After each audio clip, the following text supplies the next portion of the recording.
नमस्कार, मैं अनुभा जैन औद्योगिक प्रशिक्षण संस्थान के सभी व्यवसायों से संबंधित एम्प्लॉयबिलिटी स्किल उक्त प्रसंग के संचार कौशल इस विषय पर आज आपको प्रशिक्षण प्रदान करने जा रही हूँ। मानव जीवन नदी की धारा के समान होता है। जिस तरह से नदी की धारा ऊंचे नीचे या समतल या पठारी सारे ही जगह पर जाते हुए समुद्र में मिल जाती है, इसी तरह से मानव भी सुख दुख रूपी अनेक संघर्षों को सहते हुए आगे बढ़ता रहता है।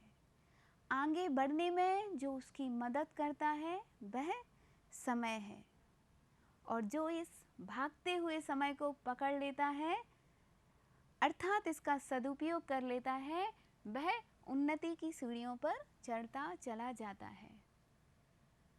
अगर आप बहुत बुरे वक्त से गुजर रहे हैं, तो चलते रहिए, रुकिए मत, कभी हारना नहीं, क्योंकि बुरा वक्त गुजर जाएगा। तो जी हाँ, आज के इस अध्याय में हम पढ़ेंगे कि समय प्रबंधन क्या होता है, हमें कैसे समय को मैनेज करना है, और जो लोग नहीं कर पाते हैं उनको इससे क्या क्या परेशानियां होती हैं। साथ ही हम इसमें पर्सनल हाइजीन, अपनी व्यक्तिगत स्वच्छता के बारे में भी अध्ययन करेंगे, जानेंगे कि व्यक्तिगत जो स्वच्छता होती है वो आपके व्यक्तित्व को कैसे निखार देती है। कामयाबी की चाहत सभी को है, और समय प्रबंधन यानी जो टाइम मैनेजमेंट है वो एक ऐसा हथियार होता है जो आपको कामयाब होने के लिए बहुत ज़रूरी होता है। अगर आप जीवन में कुछ हासिल करना चाहते हैं, कुछ बनना चाहते हैं, तो आपके लिए ये अनिवार्य है कि आप समय की कीमत को समझें। किसी व्यक्ति की इसीलिए कहा जाता है, हमारे चाणक्य हैं, उन्होंने कहा है कि किसी व्यक्ति की वर्तमान स्थिति को देखकर उसके भविष्य का मजाक मत बनाइए। किसी भी व्यक्ति की वर्तमान स्थिति को देखकर उसके भविष्य का मजाक मत उड़ाओ, क्योंकि कल में इतनी शक्ति है कि वह एक मामूली कोयले के टुकड़े को भी हीरे में परिवर्तित कर सकती है। तो जी हाँ, अगर आप अपना समय सही से प्रबंध करते हैं, सही रूप से अपने समय को चलाते हैं, तो आप ऊंचाइयों पर पहुंच जाएंगे। और इसके विपरीत अगर आप समय को दुरुपयोग करते हैं, उसका फ़ायदा नहीं उठाते हैं, तो आपको उन्नति पर पहुंचने में बहुत मुश्किल है या नामुमकिन है। Time and tide wait for no man, यह कहावत सभी ने सुनी होगी। समय चलता रहता है, वह किसी के लिए नहीं रुकता है, इसलिए समय को आपको पकड़ना है, आपको इसका प्रयोग करना है। तो समय प्रबंधन अगर आप करते हैं तो इसका बहुत लाभ होता है आपको, जैसे कि बड़ी उत्पादकता, आपकी जो उत्पादकता बढ़ेगी, क्योंकि आप अगर किसी व्यावसायिक क्षेत्र में संलग्न हैं तो व्यावसायिक दृष्टि से भी अगर आप देखते हैं तो क्या होगा कि आपका सारे जो निर्णय हैं, सारी योजनाएं हैं, वो आप समय पर लेते जाएंगे, तो जो आपका उत्पादन है वो बढ़ जाएगा, आपको प्रॉफिट ज़्यादा होगा। और अगर आपको प्रॉफिट ज़्यादा होगा तो आपको काम में संतुष्टि मिलेगी, आप संतुष्टि के साथ अपने काम को कर पाएंगे, क्योंकि जहाँ से हमको कुछ प्राप्त होता है तो वहाँ मानसिक शांति के साथ साथ हमें आगे बढ़ने के लिए प्रेरणा भी मिलती है। बेहतर पारस्परिक संबंध, चाहे आपके व्यवसाय हो या अपने मित्रों के साथ हो या अपने घर में, सभी के साथ आपके पारस्परिक जो संबंध होंगे, जो रिश्ते होंगे, वो बहुत अच्छे होंगे, क्योंकि आप समय का प्रबंध करते हुए चल रहे हैं। तो क्या होगा कि आपने हर चीज़ को एक समय दे के रखा है, किसी में किसी को आपने अंदर आने की परमिशन नहीं दी है। अगर आप काम कर रहे हैं, अगर आप पढ़ रहे हैं, तो उस समय सिर्फ आप वही काम कर रहे हैं, तो आप जो भी समय अपने मित्रों को दे रहे हैं तो उस समय सिर्फ उनके लिए ही दे रहे हैं। तो आप पूरी अपनी श्रद्धा से उनके लिए समय निकालेंगे, तो जो आपका पारस्परिक संबंध है वो बहुत अच्छे होंगे। कम चिंता और तनाव, आपका जो चिंता है और तनाव, क्योंकि आप मानसिक रूप से परेशान नहीं होंगे, आपको चिंता और तनाव से मुक्ति मिलेगी। इसके विपरीत अगर आप सही प्रबंधन नहीं करते हैं, जैसे कि अगर हम एग्जाम्पल लेते हैं एक किसान का, किसान सारी ऋतुओं में अलग अलग फसलों को उगाता है। अगर उससे वह एक ऋतु में सो जाती है और या उस समय वो अपने बीज नहीं बो पाता है, तो मतलब कि उसकी फसल या वो समय उसके लिए निकल चुका है। इसी तरह मेरे बच्चों, आपका ये विद्यार्थी जीवन है और अगर आप इसके एक एक पल का अच्छे से उपयोग नहीं कर पाते हैं, तो जो आपका जीवन रूपी जो इमारत है वो उच्च शिखर पर नहीं पहुंच पाएगी। जिस तरह से एक किताब को लिखने के लिए एक एक शब्द की आवश्यकता होती है और वह एक एक शब्द लिखा जाता है और उसके बाद वह बहुत मोटी या बहुत उपयोगी किताब बन जाती है, इसी तरह विद्यार्थियों, आप भी अपने एक एक पल का उपयोग करते हुए अपने जीवन को ऊंचाइयों पर ले जाएं। उन पलों में अच्छी अच्छी किताबें पढ़ें, अपने सिलेबस को पूरा करें समय से, तो आप चिंता और तनाव से मुक्त रहेंगे। अगर आपको लगता है आप परीक्षा हमारे सामने है और हम फिर उसको पढ़ाई करने बैठ गए, जबकि उसके विपरीत अगर जो बच्चा पहले से ही अपने पाठ्यक्रम के अनुसार समय प्रबंधन, टाइम मैनेजमेंट करके पढ़ता चला जा रहा है, एक एक चीज़ को कंप्लीट करता जा रहा है, तो परीक्षा समय में सिर्फ उसको रिवीजन करना पड़ेगा और कुछ नहीं, उसको तनाव नहीं होगा, तो हम इससे कम चिंता और तनाव मुक्त हो जाते हैं। बेहतर स्वास्थ्य रहता है अगर हम अच्छा अपना समय का प्रबंध करते हैं, तो हम अपने लिए भी समय दे पाते हैं। अपने लिए हम समय दे पाएंगे मीन्स खुद के लिए, उस समय हम खुद भी कुछ भी करें, चाहे व्यायाम करें, योग करें, पार्क में घूमें, कुछ भी करें, जिससे कि आपको एक आत्मसंतुष्टि मिलती है और आत्मसंतुष्टि आपको मिलेगी तो आपका जो स्वास्थ्य है वो बहुत बेहतर होगा, बहुत अच्छा होगा, आप अंदर से खुश होंगे। अगर जो व्यक्ति अंदर से खुश है उसको सारी दुनिया मिल जाती है अपने आप ही। इस तरह अब हम जानेंगे कि जो हमारा समय प्रबंधन तो है, लेकिन समय को बर्बाद करने वाले भी कुछ कारक होते हैं। उनको बहुत ब्रीफ में हम पढ़ेंगे कि विस्तारित लंच या ब्रेक, जैसे चाहे आप कक्षा में हो, चाहे आप कार्यालय में हो या चाहे घर में हो, जो लंच हो रहा है, आप खाना खा रहे हैं, उसके लिए लिमिटेड समय 15-20 मिनट में आराम से आपका खाना पूरा हो जाता है, आप उसको कंप्लीट कर सकते हैं। तो अगर उसको आप बहुत ज़्यादा टाइम देंगे तो आपका समय वहाँ बर्बाद हो रहा है। आप प्रबंधित बैठकें, जिन बैठकों का कोई योजना नहीं ली गई है, आराम से लोग आ रहे हैं, पहले एक आया फिर और आ रहे हैं, तो इस तरह से भी आपका समय बर्बाद ही होता है। अनावश्यक टेलीफोन, कोई मतलब नहीं है फिर भी टेलीफोन आ रहे हैं, आप फालतू की बातें किए जा रहे हैं, तो आपका समय बर्बाद होता है। प्रतीक्षा या देरी, आप कहीं गए हैं, आप वहाँ प्रतीक्षा, आप मान लीजिए आप अपने बच्चे को दिखाने डॉक्टर के यहाँ गए हैं, लेकिन आपने अपॉइंटमेंट नहीं लिया, इस कारण से आपको वहाँ पे आप अपने समय का जो है ना वो दुरुपयोग होगा, आपका समय बर्बाद होगा वहाँ। और वहीं आप अगर अपॉइंटमेंट लेके जाते तो आपको पता होता और आपको प्रतीक्षा नहीं करनी होती। खराब योजना, अगर आपका जो योजना है वो सही नहीं है और उसके बाद आपने मतलब समय के साथ योजना नहीं बना के रखी और कुछ भी काम रख लिया है, तो उसमें आप एक तो सफलता भी हासिल नहीं कर पाएंगे और आपका समय जो है वो बर्बाद होगा। टाल मटोल, आपने कई बार देखा होगा कि हमको, आपने मान लीजिए कहीं टेलर के यहाँ कपड़े सिलने को डाल दिए, अब भाई उससे एक सा टाइम ले लीजिए, आप जा रहे हैं कि नहीं आज मिल जाएंगे क्या, आपको वो टाल मटोल कर रहा है, तो वो इस तरह से भी आपका समय बर्बाद हो सकता है। इस तरह हम जानेंगे कि अब समय प्रबंध हमें कैसे करना है, हमें कैसे समय को मैनेज करना है जिससे कि हम सारे काम अच्छे से कर पाएँ। जैसे कि अपनी योजना लिखें, एक अपनी प्लानिंग ज़रूर लिखनी चाहिए।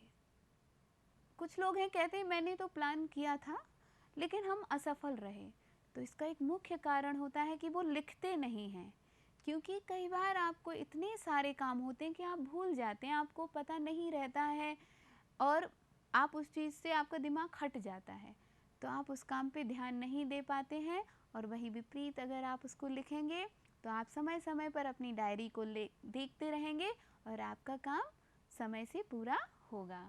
अपनी दिनचर्या की सूची बनाइए। आपको सुबह से उठ के जो करना है, स्पेशली जो विद्यार्थी हैं, क्योंकि जो विद्यार्थी हैं, अगर विद्यार्थी जीवन में आपको इस काम की आदत पड़ जाती है, थोड़ा सा मुश्किल है, कहते हैं बहुत आसान है, लेकिन जब हम इसको करते हैं तो थोड़ी मुश्किलें आती हैं। लेकिन अगर धैर्य के साथ आप इस काम को करेंगे तो मैं गारंटी लेती हूँ कि आपको सफलता अवश्य मिलेगी।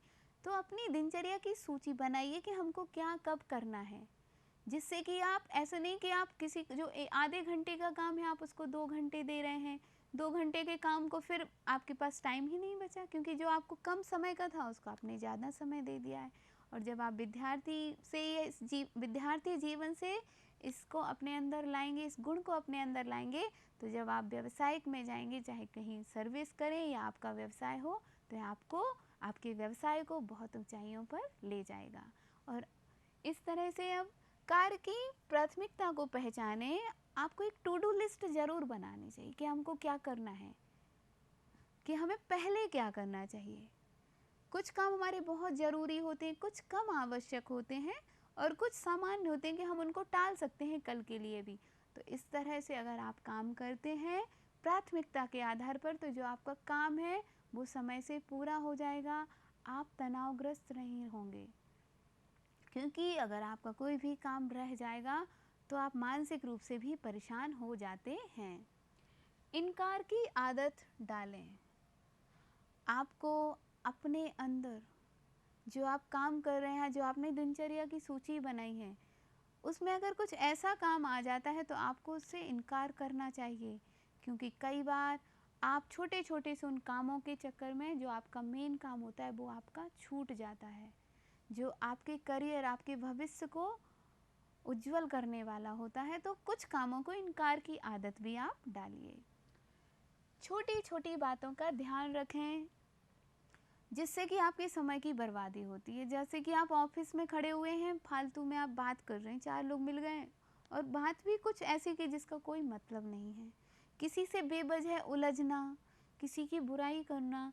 तो इस तरह की छोटी छोटी बातों को दूर करने की कोशिश करें, जिससे कि आपका समय प्रबंधन बहुत अच्छे से होगा और आप अपने सारे काम कर पाएंगे। अब हम जानेंगे कि व्यक्तिगत स्वच्छता क्या होती है। व्यक्तिगत स्वच्छता, जो हमारा स्वास्थ्य है, वो हमारी सबसे बड़ी दौलत होती है और इसका एहसास हमें कब होता है, जब हम इसको खो देते हैं। और जो स्वास्थ्य है आपका, वो आपके अंदर व्यक्तिगत स्वच्छता से आएगा, जब आपके अंदर यह स्वच्छता का गुण होगा। तो आज का जो इस विषय में है, स्वच्छता के बारे में पढ़ेंगे हम जानेंगे कि हमें स्वच्छता की आदतों को कैसे अपने अंदर लाना चाहिए और ये हमें कैसे लाभकारी होती हैं। प्रत्येक मनुष्य अपने जीवन का पूरी तरह से आनंद लेना चाहता है। जीवन का पूरा आनंद सही अर्थों में तभी लिया जा सकता है जब व्यक्ति विशेष का स्वास्थ्य अच्छा हो। अच्छा स्वास्थ्य अच्छे स्वास्थ्य संबंधी आचरण से आता है, जो कि आपका दैनिक खान पान हो सकता है या आपका रहन सहन, आपका व्यवहार विचार आप किस तरह से कर रहे हैं, उसी से आपको अच्छे स्वास्थ्य की प्राप्ति होती है। हर मनुष्य जो होता है ना, वो अपने स्वास्थ्य का खुद लेखक होता है। आपको खुद लिखना होता है कि हम अपना अच्छा स्वास्थ्य कैसे पा पाएँ। तो हम यहाँ जानेंगे व्यक्तिगत स्वच्छता के कुछ पहलुओं को। शुद्ध एवं स्वच्छ वायु व जल। जो आप जहाँ आप रह रहे हैं, आप अपने आसपास के वातावरण में रहे हैं, क्या आपको वहाँ स्वच्छ वायु मिल रही है या स्वच्छ जल वहाँ पे आपको मिल रहा है? अगर नहीं है तो आपको कोशिश करनी चाहिए कि अपने आसपास के वातावरण में कुछ पेड़ पौधे उगाएं, जिससे कि आपको स्वच्छ वायु मिल सके। या जो अगर वहाँ अशुद्ध जल आता है तो इस चीज़ का भी आपको ध्यान रखना है। या तो आप छन्ने जो जाली आती है उसका प्रयोग कीजिए, आरओ वाटर का, जैसा भी हो, क्योंकि अशुद्ध जल के पीने से आपको बहुत सारी बीमारियों का शिकार होना पड़ सकता है। शारीरिक स्वच्छता का आपको ध्यान रखना है, जो आपकी दैनिक स्वच्छता है, चाहे वो आपके दांतों को मंजन करने से लेकर है, आँखों की सफाई से लेकर है, या बालों की सफाई से लेकर हो।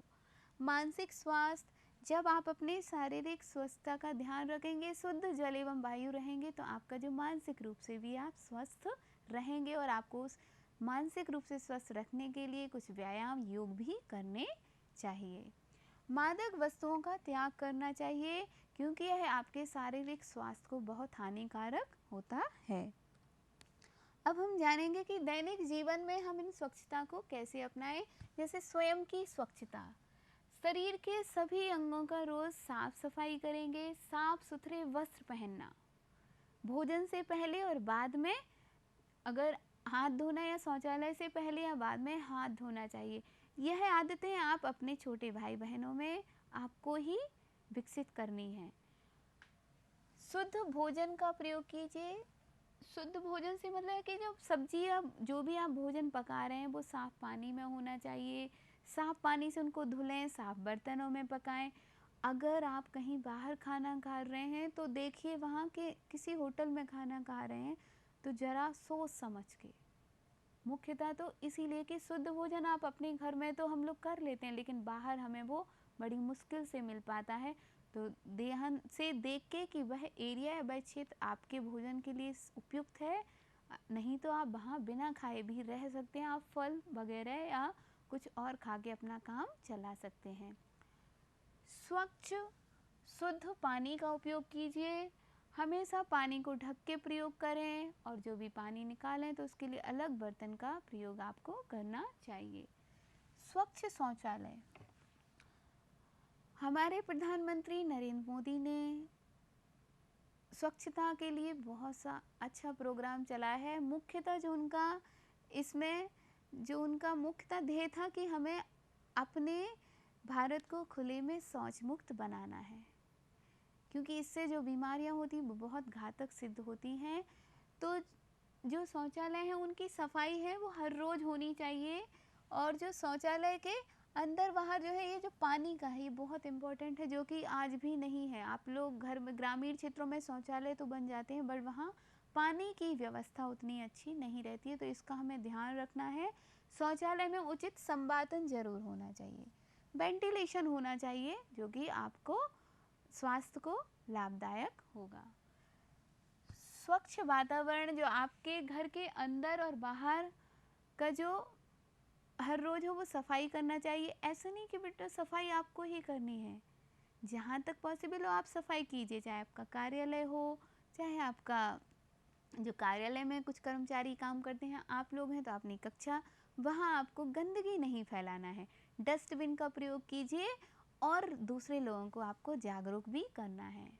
सैनिटरी शौचालयों का प्रयोग करना है। स्वच्छ वातावरण के लिए बहुत आवश्यक है, जो कि अगर जो बच्चे गांव से स्पेशली बिलोंग करते हैं, उन्हें अपने आसपास के लोगों को इस बारे में जागरूक करना है। अब हम जानेंगे कि व्यक्तिगत स्वच्छता की आवश्यकता हमें क्यों होती है। क्योंकि इससे एक आपको अच्छा सुडौल शरीर बनाए रखने में भी आपको उपयोगी सिद्ध होगा। आप जब स्वच्छ रहेंगे तो आपका जो शरीर है वो आपके हिसाब से सुडौल रहेगा। ऐसा नहीं कि आप बहुत पतले रहें या बहुत मोटे, आपको निरोगी रहना ये बहुत आवश्यक है। आप अपने आप के अंदर जो है वो आपके अंदर एक ऊर्जा हो, वो भी पॉजिटिव सकारात्मक ऊर्जा होनी चाहिए, जो आपके लिए कुछ भी काम करने के लिए बहुत प्रेरित करेगी। तो जो आपका अच्छा शरीर है वो आपकी स्वच्छता से ही आपको प्राप्त होगा, क्योंकि जो स्वास्थ्य है वो ऐसी दौलत है, ऐसा बचत खाता है, जो कि आपके छोटे छोटे से जो अमाउंट्स है, जो कि एक्सरसाइज हुई, आपके अच्छे खान पीन की आदतें हुई, ये अमाउंट्स जो है ना, ये आपको अपने बचत खाते में डालते रहना है, जो कि आपको लाइफ लॉन्ग जीवन भर चलने वाला है। तो इस बचत खाते को आपको है कि आपको नियंत्रित में रखना है, इसको कभी खाली नहीं करना है। तो मांसपेशियों का जो है, मांसपेशियों में भी अच्छी शक्ति बनाए रखेगा जब आप स्वच्छ रहेंगे, स्वच्छ वातावरण में रहेंगे, शुद्ध वायु लेंगे, शुद्ध जल रहेंगे, तो जो आपकी मांसपेशियां हैं वो भी शक्ति रहेंगी, ऊर्जा में उनमें रहेगी। सुंदर, स्वच्छ एवं स्वस्थ मुख बनाए रखने में या दांतों को नष्ट होने से भी बचाता है। आप स्वच्छ रहेंगे, नियमित दांतों की सफाई करेंगे तो आप सुंदर दिखेंगे। सुंदर रहेंगे तो आपको खुद, क्योंकि सुंदर कैसे रहेंगे? स्वच्छ और स्वस्थता के कारण रहेंगे। आपके दांत नहीं गिरेंगे तो आप बहुत ज़्यादा जब एज में आ जाएंगे तब भी आप बहुत अच्छे दिखेंगे, प्रेरित दिखेंगे, आपसे लोग प्रेरणा लेंगे। व्यक्ति में ऊर्जा शक्ति को बनाए रखेगा, कार्य क्षमता में भी उनको प्रेरित करेगा, उनकी कार्य क्षमता हमेशा बहुत अच्छी बनी रहेगी। शरीर में रोगों के खिलाफ लड़ने की शक्ति को बनाए रखने में तथा संक्रमण की रोकथाम करने में भी है आपको उपयोगी सिद्ध होगा। क्योंकि अच्छे स्वास्थ्य की जो चमक होती है बेटा वो व्यायाम से आती है। और व्यायाम जो है, कई तरह के योग अब चल रहे हैं वर्तमान में, आप लोग देखते होंगे। हमारे बाबा रामदेव जी हैं जिन्होंने कई सारे योग, और योग की दुनिया में उन्होंने बहुत अच्छे काम किए हैं। योग हमारे प्राचीन काल से ही रहा है, लेकिन जो उन्होंने इसको एक नई ऊर्जा दी है या नई दिशा निर्देश दिया है, तो इससे हम क्या है, हम अपनी इम्यूनिटी पावर या रोग प्रतिरोधक क्षमता बढ़ा सकते हैं और संक्रमण की भी रोकथाम कर सकते हैं। तो व्यक्तिगत स्वच्छता जो है, कार्यस्थल पर भी स्वच्छता का बहुत महत्व होता है। जहाँ पे आप काम कर रहे हैं वहाँ स्वच्छता का बहुत महत्व होता है। क्योंकि एक व्यक्ति अपने दिन का संपूर्ण समय कहाँ पर बिताता है? अपने कार्यालय में। अपने कार्यालय में वह करीब 7-8 घंटे, 8 से 10 घंटे जो भी है, कहीं कहीं बहुत लेट काम होता है तो 10 घंटे भी कहीं काम इस तरह से ओवर टाइम हो जाता है। 8 घंटे आप मान के चलिए। तो जहाँ पर आप रह रहे हैं वहाँ पर अगर स्वच्छता नहीं है तो यह आपको मानसिक रूप से, आपको शारीरिक रूप से बहुत ज़्यादा प्रेरित या बहुत ज़्यादा आपको डाउन करने वाली है। तो यह आपका कर्तव्य है, आपका दायित्व है कि जो आपका कार्यस्थल है वहाँ पर आपको स्वच्छता बनाए रखना है। तो उसके लिए आपको क्या करना है कि सबसे पहले आपकी अनचाही जो आदतें हैं वो दूसरों को भी प्रभावित करती हैं। कोई भी आदत हो सकती है, आपको बार बार जैसे छींक आ रही है तो उस समय आपको ध्यान रखना है कि आपका रुमाल भूलना नहीं, कभी हमेशा लेकर जाना है। चाहे आप कक्षा में बैठे हैं या चाहे आप ऑफिस बड़े होके, या जब आप काम करने लग जाएं किसी व्यवसाय में, या कोई भी कर्मचारी जो अभी वर्तमान में भी काम कर रहा है, तो इसका आपको ध्यान रखना है। आप अगर कुछ गुटखा वगैरह जो कुछ लोग खाते हैं तो वो कहीं भी उसको थूक देते हैं, तो ये आपका व्यक्तित्व जो है वो नीचे गिराती हैं, आपको दूसरों की नज़रों में ऊपर नहीं उठाएंगी। क्योंकि स्वच्छता जो होता है वो स्वास्थ्य का आपके लिए एक ऐसा धन है जो आपके लिए हमेशा काम में आने वाला है। और अगर आपने इस धन को खर्च कर दिया अपनी गंदी गंदी आदतों से, या ऐसी आदतें जो नहीं करनी चाहिए, जो कि आपके व्यक्तित्व को नीचा करती हैं, तो आपका जीवन जो है जीने के लिए मेरे ख्याल से कोई मतलब ही नहीं है। क्योंकि अगर आप स्वस्थ जिएंगे तो आप अपने जीवन का आनंद पूरी ज़िंदगी भर ले पाएंगे। तो आपको उन अपनी अनचाही जो आदतें हैं वो दूसरों को प्रभावित करती हैं, तो उन आदतों को आपको बदलने की कोशिश करना चाहिए। कभी कभी रहता है कि आपको किसी ने नहीं बताया तो आपके अंदर वो आदतें आ गई, आप छींक रहे हैं, आपको आदत नहीं है रुमाल की, लेकिन हमें देखकर भी कुछ चीज़ें सीखनी चाहिए। जो भी अच्छी सी चीज़ें हैं उनसे प्रेरणा लेनी चाहिए और अपने अंदर उनको लाना चाहिए। यह उत्पादकता बढ़ाने में भी आपकी सहायता करता है। जब आप स्वच्छ वातावरण में रहेंगे और अपनी स्वच्छता का ध्यान रखेंगे तो जो आप मानसिक रूप से और शारीरिक रूप से स्वस्थ रहेंगे। और जब आप स्वस्थ रहेंगे तो आपकी मांसपेशियां जो है वो ऊर्जा फील करेंगी और आप कोई भी काम बड़े अच्छे से करने के लिए तैयार रहेंगे, समय से काम पूरा करने की कोशिश करेंगे और जो आपकी उत्पादकता है वो बढ़ेगी। आपके अंदर जब उत्पादकता आपको जब बढ़ेगी तो क्या होगा, आपके अंदर जॉब सेटिस्फेक्शन भी आएगा, क्योंकि जब आपका काम बढ़ रहा है आपको उससे कुछ मिल रहा है और आपका मानसिक रूप से जो है ना वो स्तर है आत्मविश्वास का वो भी बढ़ जाएगा। तो यह इस चीज़ में भी आपकी सहायता करती है। यह आपको अपने कार्यस्थल पर अपने व्यक्तित्व को निखारने में बहुत मदद करती है। आपने खुद महसूस किया होगा। अच्छा बच्चों, आपने खुद देखा होगा, कोई इतने सारे बच्चे आपकी क्लास में रहते हैं, लेकिन कुछ बच्चों को देख के आपको बड़ा अच्छा लगता है। हाँ, ये बहुत अच्छा है। क्यों क्यों अच्छा लगता है वो? उन कारणों को जानिए ना, और उन कारणों को, उन गुणों को अपने अंदर भी लाने की कोशिश कीजिए। क्योंकि उसकी अच्छी आदतें क्या है? साफ तरीके से कपड़े पहन के आ रहे हैं, बाल उसके बहुत अच्छे से बना के आ रही है या आ रहा है, अच्छे से जो शूज़ पहने हैं वो पॉलिश हैं, तो ये आपके व्यक्तित्व को निखारता है और आपको सबकी नज़रों में ऊपर उठा देता है। यह आपको विभिन्न रोगों से बचाता है ताकि आप अपने दिनचर्या को प्रभावी ढंग से पूरा कर सकें। अगर आप व्यायाम करते हैं या कुछ और अच्छा काम कर रहे हैं, योग कर रहे हैं, घूम रहे हैं, क्योंकि आप स्वच्छता में विश्वास कर रहे हैं, तो यह आपको बहुत सारे रोगों से बचा कर रखता है। क्योंकि कई तरह की एलर्जी तो इस तरह की होती है जो अगर आप एक्सरसाइज करेंगे तो वो अपने आप दूर हो जाती हैं। आप बहुत सारे रोग हैं जो आपको छुएंगे भी नहीं, आपको दूर से देखकर ही भाग जाएंगे, क्योंकि आप स्वच्छ वातावरण में रह रहे हैं और अपने स्वास्थ्य का ध्यान रख रहे हैं, योग कर रहे हैं, उसके लिए आप कुछ भी कर रहे हैं, अपने लिए समय दे रहे हैं। तो यह आपकी दिनचर्या को भी प्रभावी रूप से बनाता है। तो इस तरह से हमने जाना कि अच्छे स्वास्थ्य को हम खरीद नहीं सकते हैं, लेकिन यह आपके द्वारा खुद का बनाया हुआ आपकी पूंजी है, जिसको कि आपको बनानी है छोटी छोटी सी आदतों को बढ़ा के। तो आज के प्रशिक्षण में हमने जाना कि व्यक्तिगत स्वच्छता क्या है और हमें यह किस तरह से अपने अंदर लानी चाहिए। और जीवन में यदि वस्तु की हानि होती है तो बेटा उसकी क्षतिपूर्ति हो सकती है, लेकिन स्वास्थ्य अगर हमारा चला गया, ये बहुत अनमोल चीज़ है। स्वास्थ्य और जो आपका समय, यह आप कभी भी वापस नहीं ला पाएंगे। तभी किसी ने सही कहा है, तूने रात गवाई सोए के, दिवस गवाया खाए के, हीरा जन्म अमोल था, कौड़ी बदला जाए रे। इसको कौड़ी के रूप में मत गवाइए, अपने समय का और अपने स्वास्थ्य का ध्यान रखिए। तो जो उक्त प्रसंग है, इसको मैंने पढ़ाने में जो सहायता ली है, एम्प्लॉयबिलिटी स्किल, जो कि माया शुक्ला जी द्वारा रचित है, और www.nimmi लर्निंग ऑनलाइन। तो आशा करती हूँ आपका प्रशिक्षण आज का बहुत अच्छा लगा होगा और भविष्य में आपके लिए मददगार सिद्ध होगा। धन्यवाद।